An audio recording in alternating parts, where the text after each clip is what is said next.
Should you completely quit soda and should you completely quit white bread? Yes. Stay tuned. Well, hey gang, I'm Shelly. I'm a dietitian and I'm super jazzed to share with you some new evidence.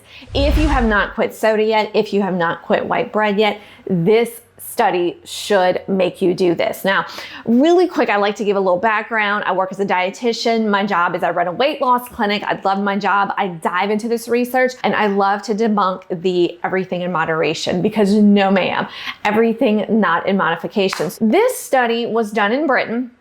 Granted, we're in the United States, but one thing that appealed to me was how many folks were in it. 117,000 adults. And I have my computer right here, so I'm double looking. I want to make sure I give you the numbers right. Now, they were recruited between 2006 and 2010, and they were in between the ages of 37 and 73. So adults, definitely adults. And they asked them what they ate. Now, I totally get it. Somebody's going to tell me, oh, they might have lied. They might have done this. They might have done that. And they reported their diets. I want to make sure I got this right 2 to 5 times. So maybe they were called, I don't know how they were done it. I'm sure they just did it in person via phone. Maybe they had a checkbox or something like that. A lot of time that's a lot easier. When I did my research back in graduate school, mine was a checkbox style. And here's really the findings. What I love about the studies, they got really specific. They were like, hey, do you eat chocolate? Do you drink soda? Do you eat white bread?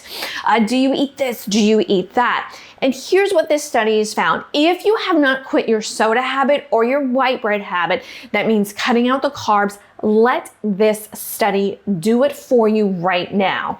Because the participants were grouped, okay, by the foods they ate. So vegetable and fruit folks over here, chocolate, candy, and notice they're saying chocolate. They're not saying dark chocolate, which is a lower sugar chocolate. I want to get that point across very good before anybody says anything. Participants were grouped by the foods they ate, okay? So those people whose diets were heavy in chocolate, candy, white bread had a 40% higher risk of heart disease and a 37% higher risk of early death.